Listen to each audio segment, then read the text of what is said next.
자, 학생 여러분 반갑습니다. 자, 저는 여러분들의 학습하는 뇌를 깨우는 이상우라고 하고요. 오늘 영상에서는요, 여러분들이 많이들 보시는 인강 어떻게 활용할 것인가, 어떻게 하면 가장 효율적으로 인터넷 강의를 활용할까에 대해서 말씀을 좀 드리려고 합니다. 여기 또 제 소개가 나와 있는데요. 앞전에 그냥 자세하게 설명드렸으니까 그냥 읽어보시면 될 것 같습니다. 오늘 말씀드릴 목차는요. 첫 번째, 제가 지난 영상에서 말씀드렸던 3리 복습법을 구체적으로 어떻게 이행할지 알려드리겠고요. 그리고 제가 인강 복습법을 이렇게 4단계로 나눠봤습니다. 첫 번째가 수강 단계고요. 그 다음에 이제 밑에 3개는 3리 복습법에 따른 리플레이, 리스트럭처, 리프로듀스 단계에 대해서 말씀을 좀 드리겠습니다. 그리고 마지막으로 문제풀이 강의 같은 경우에는 어떻게 좀 활용을 하면 좋을까에 대해서 추가적으로 말씀을 좀 드리겠습니다. 첫 번째로 3리 복습법에 대해서 간략하게 말씀을 좀 드리겠습니다. 먼저 저 리플레이라는 것은요, 강의를 수강하고 난 바로 즉시 그 바로 다음에 그 강의의 내용을 있는 그대로 자신의 입을 통해 재생하는 겁니다. 그러니까 이런 거죠. 여러분들이 강의를 딱 봤어요. 강의가 끝났어요. 그럼 노트북을 끄자마자 여러분들이 방금 공부한 그 책을 가지고 방금 본 강의의 내용을 여러분들의 입으로 그대로 되풀이한다 생각하시고 여러분들 스스로한테 가르치시는 겁니다. 이건요, 반드시 일단은 즉시 하셔야 됩니다. 그 이유에 대해서는 잠시 후에 또 말씀드리기로 하고, 그 다음에 리스트럭처이라고 하는 것은요, 강의에서 배운 개념을 자신의 방식으로 구조도를 그리거나 요약을 해서 스스로의 개념 체계를 세우는 것입니다. 말하자면 노트 필기를 하라는 건데, 이 노트 필기라고 하는 것을 할 때 여러분들이 이제 흔히 하는 실수가 그냥 책 내용 자체를 필사해 버리거든요. 근데 그러시면 안 되고, 여러분들이 능동적으로 정보에 대해 계속 생각을 하시면서 스스로 구조도를 그리고 또 나름대로 요약을 하시면서 여러분만의 참고서를 만든다고 생각을 하셔야 됩니다. 그게 이제 리스트럭처링 단계입니다. 마지막으로 리프로듀스인데요. 요거는 여러분이 방금 전에 만든 스스로가 세운 개념 체계를 바탕으로 스스로에게 가르치듯 한 번 더 공부하는 겁니다. 그러니까 쉽게 말씀드리면 여러분들 스스로의 강의를 찍는다고 생각하시면 될 것 같아요. 그리고 이 모든 것의 전제 조건은요, 소리내서 여러분들 스스로에게 가르치듯 공부를 하는 겁니다. 그렇다면 이 가르치듯 공부하는 게 왜 그렇게 좋느냐에 대해서 말씀을 좀 드릴게요. 가르치듯 공부하려다 보면요, 여러분들이 일단 써야 되니까 손, 그 다음에 눈, 그 다음에 귀, 입, 그리고 정보 처리해야 되니까 뇌, 우리의 모든 감각기관이 총동원됩니다. 우리의 뇌는요, 대뇌 피질이라고 하는 부분이 있어서 각 감각기관에 모두 다 일정 부분이 할당되어 있습니다. 그러니까 뇌가 이렇게 있으면 귀가 이만큼 쓰고 손이 이만큼 쓰고 눈이 이만큼 쓰고 입이 이만큼 쓰고 이렇다는 거죠.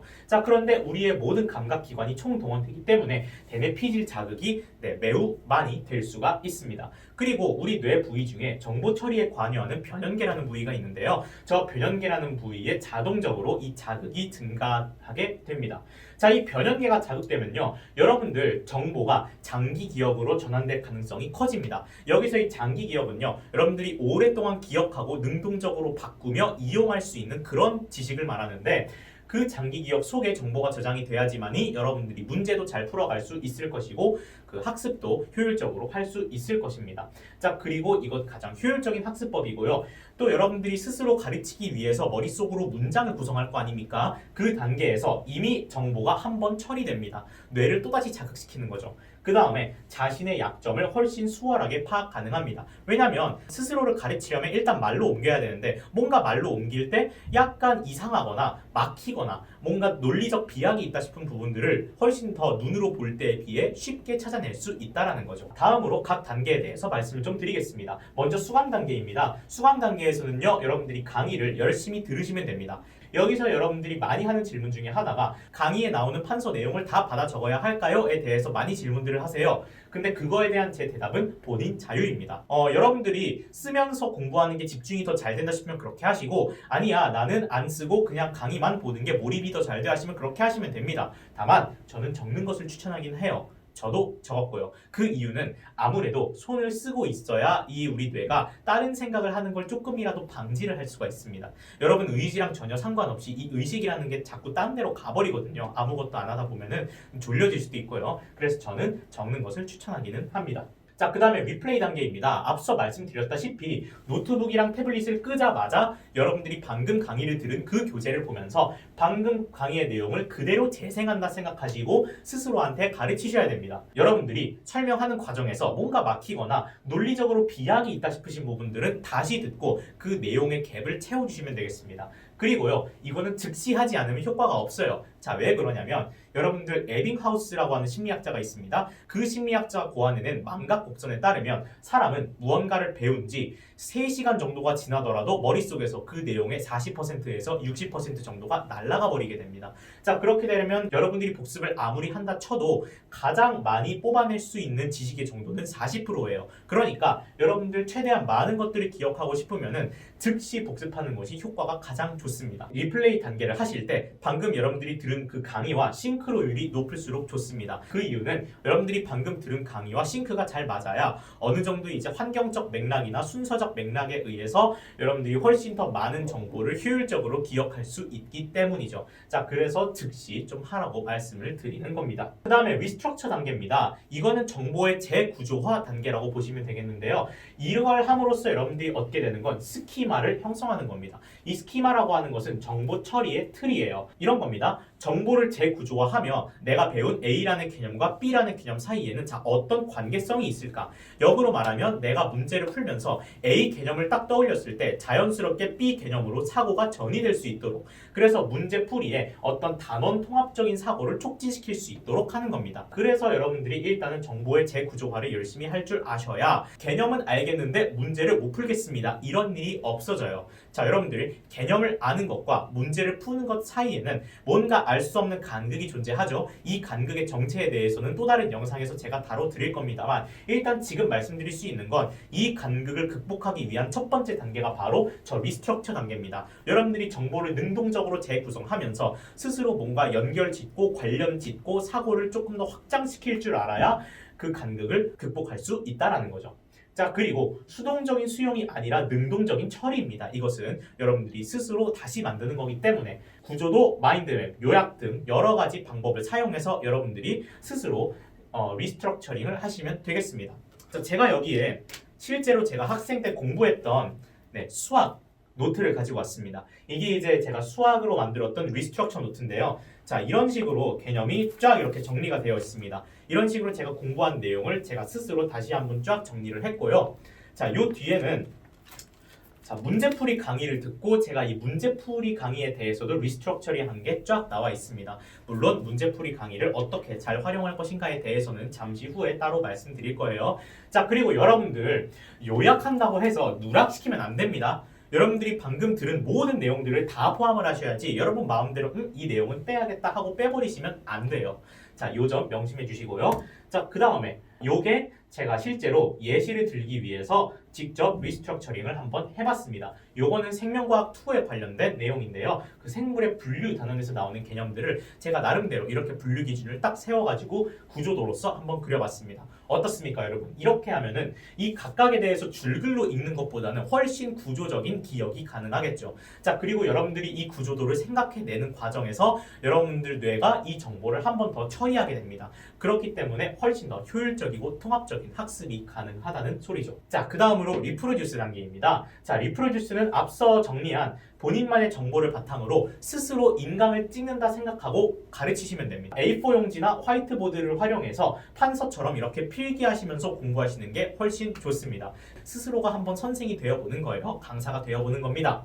이 과정에서 설명이 막힘없이 모든 내용이 줄줄줄 나올 수 있어야 진정한 학습이 끝났다고 할 수가 있습니다. 그 이유는요, 이 설명이 매끄럽다라고 하는 것은 스스로가 설명하는 내용에 대한 논증 근거가 매끄럽다는 증거이기 때문이에요. 그리고 마지막으로 이 문제풀이 강의는 구체적으로 어떻게 활용할 것인가에 대해서 말씀을 좀 드리도록 하겠습니다. 자, 첫 번째, 문제를 풀어요. 문제를 풀겠죠. 자, 두 번째, 채점을 하고요. 그 다음에 여러분들이 맞았든 틀렸든 모든 문항에 대해서 해설을 다 들으셔야 됩니다. 자, 그 이유는요, 여러분들이 어떤 강의를 보고 그 강의에서 뭔가를 배우려고 하잖아요.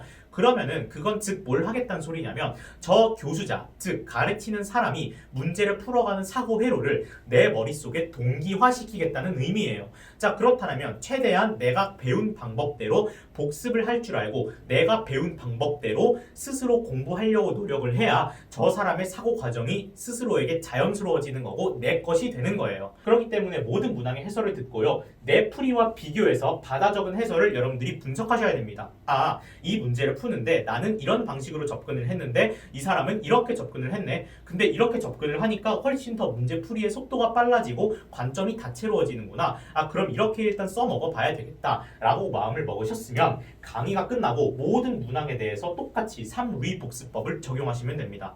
자, 강의를 듣자마자 여러분들이 강의에서 들은 그대로 문제를 다시 한번 풀어가는 연습을 하시고 여러분들이 그 문제책에다가 스스로 이 조건을 어떻게 분석해 나갈 것인가에 대한 정리를 간략하게 해 놓으신 다음에 그 다음에 마지막으로 여러분들이 추후에 복습을 하실 때 여러분들이 정리한 그것을 바탕으로 다시 한번 문제풀이 강의를 스스로 찍는다 생각하시고 배운 그대로 복습을 하셔야 됩니다. 그래야 여러분들이 강의에서 본 바로 그 사고 과정이 여러분들 머릿속에 동기화가 될 거예요. 여러분 이렇게 하지 않으면요, 여러분들 기존에 문제 풀던 고집이 남아있어서 결국에는 원상태로 회귀할 수밖에 없습니다. 그러니까 여러분들이 실력의 어떤 질적 향상을 이루고 싶다면 반드시 개념 강의든 문제풀이 강의든 배운 그대로 복습하는 과정을 거치셔야 되고 스스로 재구성하는 과정을 거치셔야 되고 나중에 다시 한번 스스로 재구성한 정보를 설명할 줄 아셔야 됩니다. 그리고 이 기출의 경우 리프로듀스 단계, 여러분들이 정리한 그 기출 문제집에다가 스스로 가르치듯이 복습하는 그 단계를 3번 이상 반복하셔야 됩니다. 자, 여기 보이시는 게 제가 실제로 수험생 때 썼던 기출 노트인데요. 여기에 보시면은 실제로 풀이 과정이 써 있고요. 그 다음에 옆에 분홍색으로 조건 분석에 대해서 제가 몇 가지 정리들을 달아놨습니다. 저는 요걸 보면서 수능 전까지 최소 3번 정도 공부를 했었어요. 자, 그러니까 자연스럽게 제가 인터넷 강의에서 본 그 사고 회로가 제 것으로 녹아들더라고요. 자, 여러분들도 이렇게 하셔야 기존에 있던 사고 틀을 버리고 새로운 사고의 틀로 갈아 끼울 수 있을 것입니다. 이 모든 과정이 인강 하나를 듣고 모든 것들을 다 복습하고 그 다음에 또 정리하고 그거를 또 가르치듯이 복습하고 문제풀이 같은 경우에 모든 해설 강의를 다 듣고 또 모든 문제에 대해서 그 똑같은 과정을 다 거치고 요 과정들이 어렵고 힘듭니다. 그래서 여러분들이 인강이랑 기출을 진짜 제대로 활용했다 싶으면요, 다른 문제집 풀 새가 없이 겨울방학이 그냥 지나가 버립니다. 실제로 수학 공부를 이렇게 하면요, 하루에 수학 공부만 6시간 정도 해야 돼요. 근데 그게 맞습니다. 그 이유는 이것이 바람직한 어려움이고 바람직한 힘듦이기 때문입니다. 이렇게 하셔야 여러분들이 질적 실력이 성장할 수 있습니다. 자, 단적인 예시를 들어드릴게요. 제가요, 현역 때는 어떤 수학 시험이든 92점 위로 올라가 본 적이 없습니다. 96점, 100점을 맞아본 적이 없어요. 하지만 제가 수험 생활을 다시 한번 도전하면서 이 공부법으로 정확하게 3개월 동안 공부했더니 1등급 컷이 84점이었던 가형시험, 엄청나게 어려웠던 시험이죠. 2019학년도 6월달 시험이었을 겁니다. 그때가 굉장히 어려웠는데 그 시험에서 제가 처음으로 96점을 맞았어요. 이건 제 질적 실력이 향상되었다는 이야기가 되겠죠? 그러니까 여러분들도 이 복습법을 잘 활용하셔서 스스로의 질적 실력을 한 단계 더 끌어올리시기 바라겠습니다. 자, 여러분들은 열심히 걷기만 하십시오. 길 안내는 제가 하겠습니다. 감사합니다. 지금까지 인지학습을 연구하는 이상우였습니다.